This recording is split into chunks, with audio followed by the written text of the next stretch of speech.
Off the Hook, airing on offthehooksports.com. Your home for real news, real opinions, and what really matters about Tennessee athletics. The Off the Hook podcast at offthehooksports.com or Facebook, YouTube, Twitter, or wherever you go for your favorite podcasts. Apple Podcasts, Spotify, Stitcher, Google Play, TuneIn, iHeart. Like, share, follow, subscribe. Off the Hook with Dave Hooker starts now. Welcome to the program. It is the one, the only John Adams of the USA Today Network, and I am Dave Hooker. It is time for the Ball Report, and it's brought to you by Files Automotive Group and Big Orange Phillies. Big event there. I'm going to tell you more about that. If you like the Balls, you will like it. First, be sure and hit that subscribe and like button so we show up on your feed a little more often, and we certainly want to be a part of your day as football season is here. So Big Orange Phillies, speaking of, Sunday, August the 21st, a big event with Princeton Fat, Latrell Bumpus, current Vols. They will have autographed posters available, food and drink specials, and former Vol Jabari Davis. That's a Big Orange Phillies. That is in the heart of Halls on Maynardville Pike. Great place to go to. It is family friendly and it's awesome. John Adams of the Knoxville News Sentinel and the USA Today Network. How are you, sir? Doing well, Dave. Thanks for asking. Hey, well, I appreciate the time. So last week we spoke about the Big Ten and their upcoming television agreement and contract. It has since come out. It is mega money. What are your thoughts on how that affects the college landscape now that you actually have the figures in front of you? Well, on first glance, it seems stunning, that amount of money, but we've been heading in that direction for a long time. And there's no question that package was enhanced when the Big Ten went out and got Southern California and UCLA, not UCLA so much. Got to remember, this is all about football. I know there are a lot of college basketball fans out there, college baseball fans, so forth. But this is about football. That's the moneymaker, and that's where the money is going. And, again, getting USC, I think, changed everything. I just wonder, I know it sounds far-fetched to bring a Big Ten program all the way across country to play in your conference, but you could do it just for football. I don't know how the scheduling will work out, but I think it's interesting. Going back to last year when the SEC expanded and joined Oklahoma and Texas, which will arrive at least by 2025. What if the SEC had gotten Southern Cal? If the SEC got Southern Cal, I think it would also have a shot at Notre Dame, and then it's pretty much game over in every way. It's interesting. I hadn't thought about it really from that perspective. Had the SEC gone after Southern California, do you believe what the SEC said going back to SEC media days? And the commissioner said it's not about that. It's about the congruous state or whatever the term he used. John, you can help me with that. But yeah, I don't think they had interest in Southern Cal, but maybe I'm being duped. Am I? Well, the SEC has taken a different approach in its expansion. It's Right. not jumping time zones so much. I mean, you add teams in adjoining states. You keep expanding it. Even when it got Texas and Louisiana's right next door, which has LSU and SEC team. Arkansas, same way. It adjoins Texas and Louisiana. Then you look at Oklahoma. You already had Texas A&M in the SEC, so you enjoy Oklahoma. So that's how the SEC expands it. I like that idea. I think it still gives it some kind of regional respectability. However, I think you can make exceptions. I think if you could have gotten USC, you need to get it. I just that's one of those exceptions. Another exception is Notre Dame. And you could say, well, that's kind of just a regional expansion when you think about it. It's in Indiana, and you've already got Kentucky. You just go a little further north, and you add Notre Dame. But I think Notre Dame is one of those programs that if you can get it, you take it. And Southern Cal to me is the same way when you look at its tradition. I know it hasn't been that great in football of late, but we know how much success it's had in the past and how much potential it has. Oh yeah, I mean we're not that far from the Pete Carroll days, and if not for a guy named Nick Saban, we'd probably be talking about those being the most talented teams we had seen in college football in the past 25 years. Um, so certainly the talent is there. I wonder about the allegiance with the Big Ten, and then I want to ask you something about Hendon Hooker specifically, and the way he handles publicly his faith, which I find very inspiring. But the one thing I wonder about with Southern California, I've talked to some people involved with recruiting out west, and that is there could be an upcoming backlash of young men who are committed or considering USC or Southern or UCLA, and there could be a backlash that hey, we don't want to hop on a plane and fly 5 hours to play Rutgers at noon Eastern time. We don't want to do those things. And that's what they're being told by recruiters. I wonder what type of backlash that might have on Southern Cal's foundation as a program. I could see that, but there are just so many great athletes Yeah, in Southern California. I there's mean, like if there's still a ton of dudes, a ton. yeah, yeah, you might lose a few that way. You might lose some. So, man, I want to get out of this state. A lot of people are moving away from California. It's not what it used to be. But then there are also a lot of people, and it goes the other way too in terms of national recruiting. And it's you look at California, and some young guys say, "Man, that's where I want to be. I don't want to. I don't want to play." You talk about a long flight. I don't want to play in the snow. I don't want to play in the cold. Those Yeah. kind of things. So I think there's a real appeal there, and let's not forget the NIL impact with Southern California. It could be enormous, and so the money talks. It's not just about the money that conferences are making through networks. It's about the money that players can make through NIL. So overall, yeah, there are some negatives going there, but the positives outweigh those, I think. Well, I mean, this sounds crazy, but is there a chance that we see with the NIL, we see a high school prospect in a major motion picture?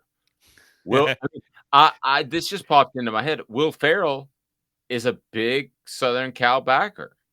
I mean, is there a possibility that we could see a cameo by someone in an upcoming Old School 2 Will Ferrell movie?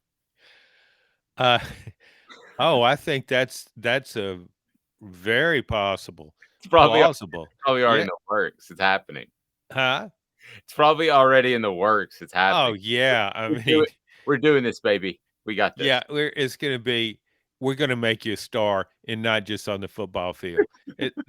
Hey, a Heisman Trophy winner out there, he might get a cameo and then his name there, a star on Hollywood Boulevard with his name on it. So yeah, it's about a block up from where the homeless encampment is now, but that's another story. Um, I think yeah, but I think also though you can look at the SEC the same way. The SEC will be aligned in its new deal, which also will be enormous, will be aligned with ABC, ESPN. And we've talked about this before, but you know how much ESPN can promote players. So I think you very well can see, you mentioned Hendon Hooker, Caleb Williams, Heisman Trophy type candidates. Some of the prominent players in the country could be up there in Bristol, Connecticut, um, roaming through the ESPN studios and doing spots for them. I think that's very realistic as part of NIL. No, I agree. That's very realistic. I believe that ESPN will promote that. I think that some people get a little confused maybe when we're talking about the difference between the game day coverage and the day to day during the week coverage. So that's what I want to talk about and what ESPN will bring to the SEC and the University of Tennessee. It's brought to you by Viles Automotive Group there on Callahan Drive. Viles Automotive Group, has the selection that you need, but I tell you what, they've also got integrity. They want, they need, they appreciate your business. That is the difference. Viles Automotive Group, right there on Callahan. You will absolutely love your experience with Mr. Viles and Viles Automotive Group. So everybody can say if they want to that the Fox pregame show is now better than the ESPN game day show. And it might be. Honestly, I'm probably like you. I'm so busy on a Saturday morning, I don't spend as much time watching them as a lot of people. So I don't know which is the better program, but I sit that to the side. I'm not talking about that. I'm talking about what leads on Sports Center. And I've worked for ESPN in that coveted 2 hour window between 8 and 10 before they go full bore NFL on a Sunday. What games do they decide that they want to talk about? What games do they decide they want to talk about on Monday, Tuesday, Wednesday, Thursday, Friday? Well, I know what they're going to be, John. They're going to be SEC games because they've got the SEC network. To me, that overshadows, and this sounds crazy, but overshadows whatever happens in that pregame stuff. Oh, I agree. And I also think just you've been in this industry as I have a long time, and you've done TV, radio. You know that promotion is so important, Mm-hmm. and this will affect, in a way, you could say it would affect ESPN's overall credibility if it's not hyping the biggest Big Ten game of that Saturday, but it's not going to do that. You're not going to promote another network's programming. You're going to promote your program, and that will be the SEC. Think about the NFL draft. I don't watch a minute of the NFL draft. I can check on my cell phone and see who got picked by whom. I don't want to listen to all that. But think about how ESPN, which showcases the NFL draft, it telecasts the event, how long and how soon it starts promoting that event. You would they make the NFL draft seem bigger than a Super Bowl. In our business, you almost feel like you're being lazy if you don't watch the NFL draft. Like you're guilted into watching it. And when you actually sit down and watch it, everybody's a great pick. Mm-hmm. Everybody, oh, that was a sleeper, but I like it. I like it. Nobody thought of that person being drafted there. And then the response by the talking heads is, yeah, that's thinking outside the box. They just drafted a defensive tackle. They're going to move him to quarterback. Great move. I love the creativity. That's what you get. And you're going to get a lot of that. And you're going to get the SEC will get it already gets promoted by ESPN because it's part of their network, but this will be different because it will be a super competitive situation. The SEC versus the Big Ten, ESPN and ABC versus NBC, Fox, and who am at CBS at 3:30. So you're going to have tremendous promotion, unlike any you've ever seen in the SEC. Yeah, John, I want to switch topics completely on you, and that is Hendon Hooker. So you and I worked closely together when Tim Tebow was around, who was very open about his Christian faith, and quite frankly, took an awful lot of heat about it. And I thought there were a lot of people that wanted to see him fail because they wanted, for whatever reason, him to seem like he was shallow or deceitful, or for whatever reason. There was a strong contention of people out there. Now, I turned to Hendon Hooker, who's been very open about his Christian faith. And let's be real clear, this is not just taking his scripture comic book on SEC Media Days Radio Row. This is the following Sunday. He was at Red Bank High School, or Red Bank, not a high school, but he was a church in Red Bank, giving his testimony the Sunday after that. So I think we can all agree he's not doing it for show. And I just wonder how you see Hendon Hooker being perceived as being open about his faith as compared to Tim Tebow, because I thought Tim Tebow got kind of a rough deal out of just being open and honest in who he was, quite frankly. Oh, there's no doubt about that. I think Hendon Hooker is nowhere near that level Of in terms of in terms of high profile, in terms of national recognition. You have to remember with Tebow, he was a cult figure in high school. I Yeah. mean, he had a following in high school there in Jacksonville. So he comes onto the college stage and he's already known, not just for his football, but his religious faith. His parents were missionaries. He lived in the Philippines. Um, I think he's an incredible person, and I think he's been a great disciple of the Christian faith, and these are values that so many people embrace. But there's always going to be a backlash, particularly when you're as famous as Tebow is, and you're as good at something in sports. I really think that when he went into the NFL, and he wasn't built to be a great NFL quarterback, he was a great college quarterback. Probably could have made a pretty good NFL tight end. But I do think he could have been a backup in the NFL. I mean, people forget he won a playoff game with Denver. He led Denver into the playoffs, and a really good Broncos defense helped. But I'm just saying, I really believe you could have designed a package for him. You could put him on a team with a quarterback who's very mobile, who runs. The Ravens, for example. You've got Lamar Jackson. He would fit in well in that system. But I think there was so much concern that Tim Tebow created a circus-like atmosphere, and that he was polarizing because some people may not want to hear about his faith.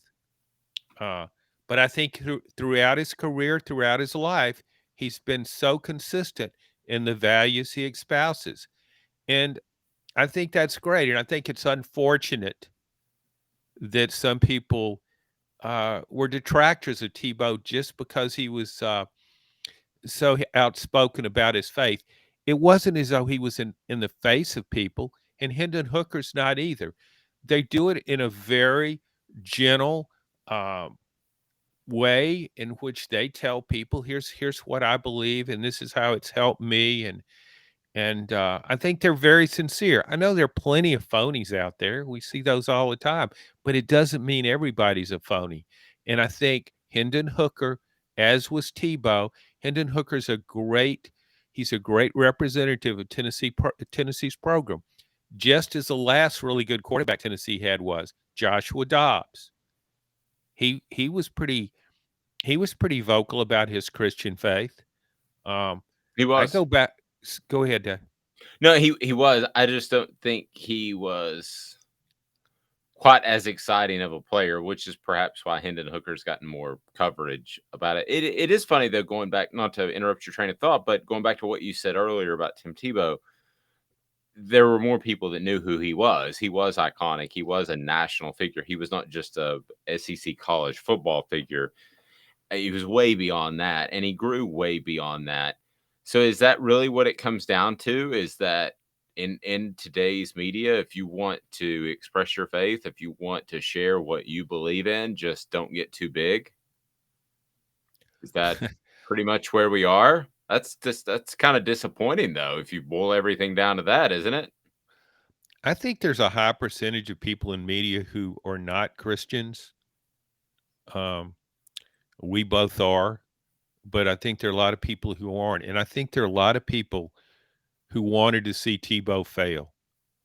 Well, I agree. I totally agree. I had people calling me, and I've told you this, but a lot of our listeners haven't heard it. I had people calling me that he would be at certain functions, so he may have had a 6-pack of beer in his room. Well, he may have, and if he did, he's 24 years old. I mean, if you have a 6-pack of beer in your hotel room and that's the worst thing you do that year, you've done pretty good.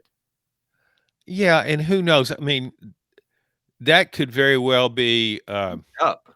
yeah. I mean, you got video of it. So what if he did? I mean, the whole deal with Christianity is we're all sinners, and though I don't consider it a sin that he drank a beer, I mean, but that's what he was.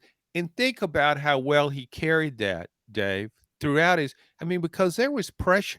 Think of the pressure on him, not just about as a football player, but how people wanted to knock knock him off his pedestal, and how also another aspect of that is young women were drawn to him. I mean, he he almost needed a private guard, and I think he might have had some at different times during his stay at Florida. I think I you think did. his family helped out with that, but he had to endure so much for somebody that young, and I thought he handled it with tremendous grace.